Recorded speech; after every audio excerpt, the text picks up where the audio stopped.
That concludes the debate on this subject.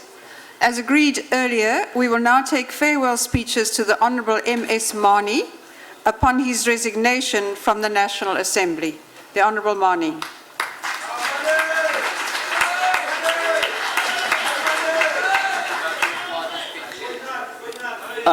Madam Chair, thank you. I can see I've been missed in this house. I don't know what this house is going to do without me, but that's the house's problem. Even the DA will miss me. Thank you, Mike.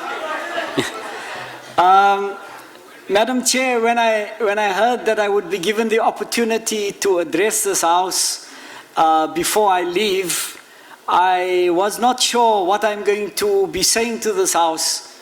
The obvious things would be to say thank you and thank all the people, but then you'll have a long list of thank yous only. So I have one or two things that I want to leave with the house, and maybe if there's time left. Mike, don't heckle me on the last minute, man. I'll keep him in order. You see, he's taking it out on me for all the years I've given him grief.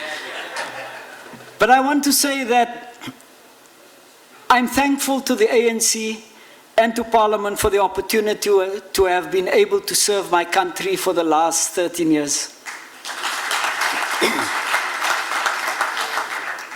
Parliament's role is defined by the Constitution of our country. It has 4 elements in it. The one is, of course, one that we know all about, and that is to make the laws of our country. The second one is to ensure that in the way that we do our work, that we do it, that we include public participation. The third thing is to ensure accountability. And the fourth thing, I'm forgetting about these things now because I haven't been here for some time. But the fourth thing, I think an important one, is also to exercise oversight over the executive. Now those 4 things, we don't have any choice about this. The Constitution says that we must do that. And I just thought it would be important for me to state that yes, we have done an enormous amount of work in this Parliament since '94. We've been able to do what very few other countries would have been able to do over this period, like writing all the hundreds of laws, as well as getting a new constitution in place. And it's not only the ANC, it's also the opposition parties. Together we've been able to achieve this. But one of the points I thought would be important to make here today is to say that in my view, because now I can say what I want, they can't sack me, I'm leaving tomorrow anyway. I want to say that Parliament, in order to execute that mandate, is under-resourced. If we do not allocate more money, then we will not be able to execute our constitutional mandate. And I think it's important, and if Trevor was here, Trevor Manuel was here, I would have liked to say this to him myself, but he's so busy appearing on TV explaining his budget that he obviously doesn't have time to say goodbye to me. But let me say that if we look at the passing of the laws as one component, but members and portfolio committees need more resources. And unless that is going to be addressed urgently, we're still going to be having the same problem. And just as a throwaway proposal, I was thinking, don't try and do this internally. I've been part of some of those processes myself. Try and get an independent outside party, maybe international people and some experts, and let them come up with a proposal and recommend to Parliament how this issue should be dealt, and maybe it will be dealt with quicker. That I want to leave as a proposal. One of the other points that I wanted to make was that I've noticed that we often speak past one another when we appear in this house, and I'm talking about political parties. Not necessarily from the ANC side or the opposition benches, but people tend to speak past one another and doesn't seem to understand why people are doing this. And on a previous occasion, I cited an example of what had happened to me that I thought I wanted to repeat before I leave this house. One day when I came home from Parliament, I didn't have time to go to the barber, and I asked my daughter to cut my hair. My wife overheard this, and my wife then asked, "Where are you going to cut your hair?" And I said, "In the bathroom." She then said, "Just make sure you clean up and pick up all the hair before you leave the bathroom." Anyway, I went in the bathroom, took off my shirt and my spectacles, and I put it there one side, and my daughter cut my hair. Before she left, I said, "Can't you just bring me the vacuum cleaner?" And I was going to make sure that I vacuum that place myself, because I know how my wife can go on if I don't listen to her. So I took the vacuum cleaner and I cleaned in every single corner. I made sure I went around the toilet pot, I cleaned everything. I looked again and I made 100% sure everything was clean. So when my wife heard the vacuum cleaner was switched off, she came and popped her head around the corner, just around the door, to look, and she looked at the floor. And she said, "I asked you so nicely to clean this place. Look at the mess." But I had just made 100% sure that I cleaned. And I looked around, the place was clean. Now I was very cross. I was so cross I was going to fight now. So I put on my shirt, I put on my specs, and as I was walking out, I suddenly saw the hair. Because I had my specs on now. This might sound funny to you, but it's like somebody smacked me against the chest, because I suddenly realized that I was given insight into something that's much bigger than just the dirty floor here in front of me. Because how often are we not convinced that we are right? And we fight about it because we see it from a particular perspective. But the moment you put on the spectacles of somebody else and you look through their eyes, then you see a completely different picture. And it's not only in politics, it's in every walk of life.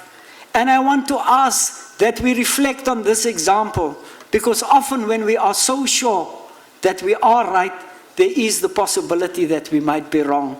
And I think we will find many, many more solutions if we are able to look through the eyes of other people, especially if we come from different experiences and different backgrounds. Honourable Marnie, you will have another 3 minutes. I'll have another few minutes at the end. Thank you, Yes, Chairperson. Thank you.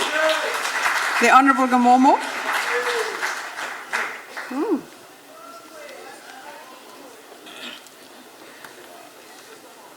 Chairperson, honourable members of Parliament, I rise to represent the African National Congress in saying farewell to the honourable member of Parliament and Chairperson of the Portfolio Committee on Labour, Comrade Salie Manie, as he surrenders the mandate back to his people through this Parliament and his party, the African National Congress.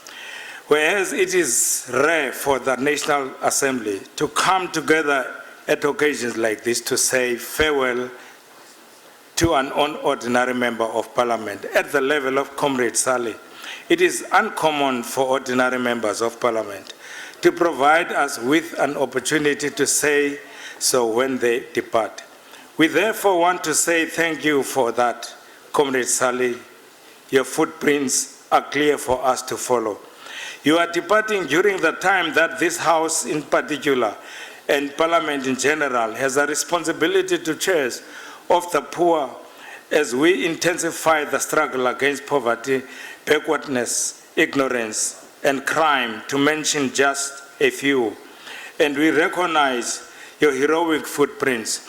You are departing during the time that we have just entered our second decade of freedom, with a clear mandate to address people's expectation, to deepen democracy and accelerate service delivery through active public participation derived from tolerance with one another. And your unwavering commitment in this regard are printed boldly on your footprints. You are leaving Parliament during the time that we are giving more attention to oversight work with a view to accelerate the implementation of the policy responses by our ANC-led government. and your vigilance and determination will guide us like your footprints. As we say farewell to this honorable member of parliament, we want to acknowledge that he is not just an ordinary member of parliament and committee chairperson, but he is a people's person, a trade unionist, a revolutionary, a fighter, a leader, and amongst all, a highly organized person.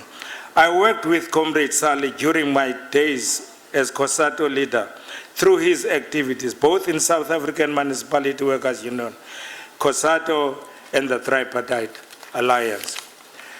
He would always advise us to remember that the needs and interests of the workers are linked to the needs and the interests of the whole society, and that any program to fight for the needs and interests of the workers is in fact a program to fight for the needs and interests of the society as a whole.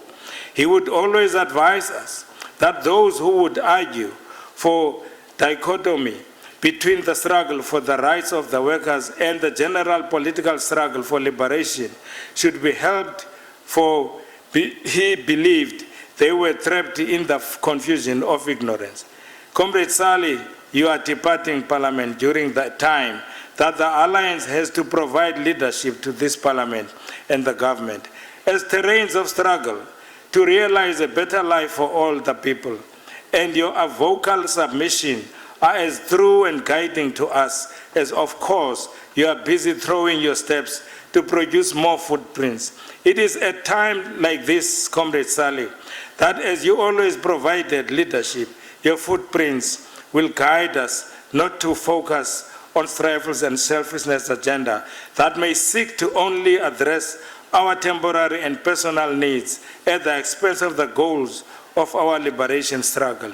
In conclusion, Madam Chairperson, as we say farewell to this honorable member of parliament, we are confident that even if in small way, Comrade Salie will not betray the masses and will always keep contacts with the masses of our country. Comrade Salie, we all love you. We used to call you the Veteman, the ox that pulls the wagon when in difficult times. Do so even when you leave this parliament. I thank you. Thank you. The Honourable Lee.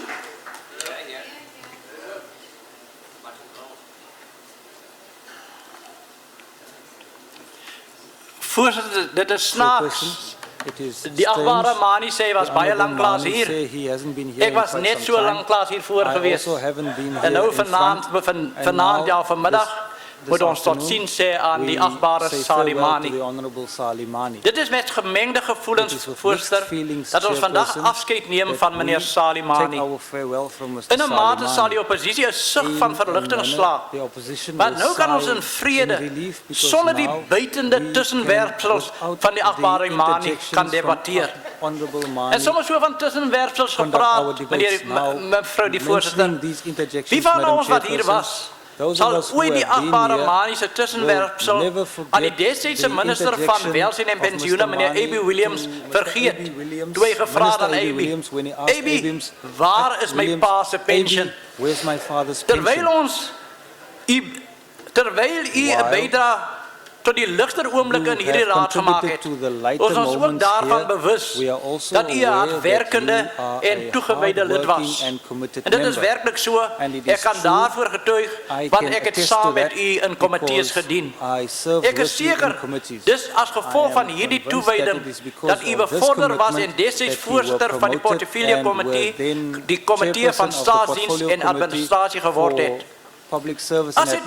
As Suid-Afrikaners roem ons graag met wat ons deur 'n onderhandelde skikking in ons land bereik het. En dit is reg dat ons daarmee roem. En daarom kan u en die arbeidsbeweging, dit het meneer Bomomo ook nou hier genoem, sy bydraes hierin nie geringskat word nie. U het 'n groot bydrae daar gemaak. U kan met reg sê, die achtbare Manie, ek was daar, want jy was oral. Die DA wens u sterkte toe. Assalamu alaikum via Manila. We wish you the best. Baie dankie. Thank you very much. The Honourable Dlamini. Honourable Dlamini. Madam Chairperson and colleagues, in conveying the IFP's goodbye to Mr. Manie, one thinks that, if you think of it, that of 45 million plus citizens of our country, it's only 400 that are given the privilege to sit and serve in this important forum of our nation to better the lives of our people. It should really humble us and thank God and ancestors for giving us that opportunity. You are one of those lucky ones and privileged one, Manie, to have served at this important level. I also want to agree with you that it's very important that one should look at other people from their perspective. Because when I arrived in Parliament in 2000, when I used the spectacles from this side, I only saw a Manie that always shouted about his father's pensions. But when then I looked and worked with you through the years, I saw that this is a dedicated patriot who wants to make better of our country. I only hope that you are not leaving Parliament because you've got this perception that there are peanuts around here, therefore there will be monkeys. You are leaving to serve a better place. I thank you. Thank you. Thank you. The Honourable Madikiza.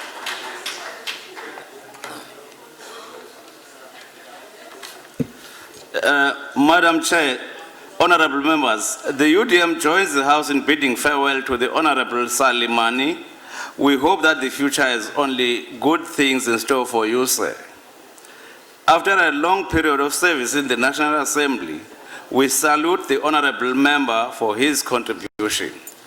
Even though we are from opposing political organizations, and whilst we may not have agreed on certain political and ideological matters, we can still recognize that the honourable member was a dedicated Democrat and a public representative. Our common commitment to freedom and democracy calls upon us to acknowledge his contributions and to feel regret at his departure. We would like to wish the honourable member success with his future endeavours. I thank you. Thank you. The Honourable Mfundisi. Chairperson and honourable members, one always has mixed feelings when speaking on an occasion of a farewell, particularly to a vociferous man like Mr. Manie. It becomes even more complicated when one has to speak on behalf of 11 other parties. Mr. Manie showed that he's a unionist to the bone. His heart to keep quiet. His heart put to keep him quiet. Notwithstanding his indisposition that came to characterize him post-2003, he was always vocal on issues he did not agree with. As chairperson of the Portfolio Committee on Labour, there are times I think he mistook that role for that of chairing a labour movement in the chamber here. He's second to none as a heckler in this chamber. This he did consistently when he asked, like my former colleagues indicated, former member A.B. Williams, when the latter was going to pay his father's pensions. I hope he did eventually get the pension. This man, whose otherwise outward and quiet disposition belied the activist he is, will be remembered for a long time to come in the corridors of this parliament. On behalf of the ACDP, the Freedom Front Plus, NADECO, UCDP, PAC, MF, UIF, AZAPO, FD, UPSA, and PIM, we wish Mr. Manie the best of luck in all his pursuits in life. I thank you. Thank you, Honourable Mfundisi. The Honourable Marnie.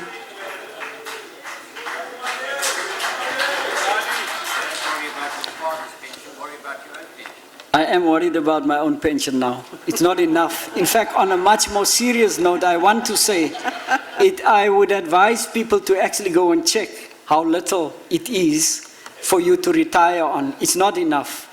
But I don't have enough time. All I want to say to you is that this parliament has been far too generous to me. I really sincerely appreciate the opportunity and the time that I've had to serve my country and the small contribution that I've made.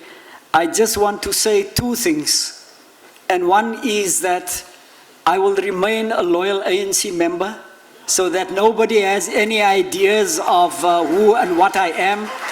I will die a loyal ANC member, and I hope to serve my community in the same way and be loyal to all my principles, but I will do it from the outside.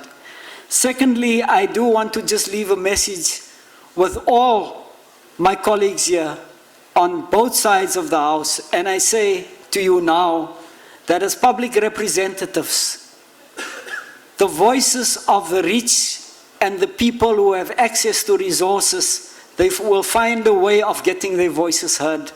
Never forget that you are here to represent the voices of those people who find it difficult to be heard in places like this. The poor, the sick, and the elderly. Keep them in mind. I thank you very much. Thank you, comrades. Viva ANC, viva!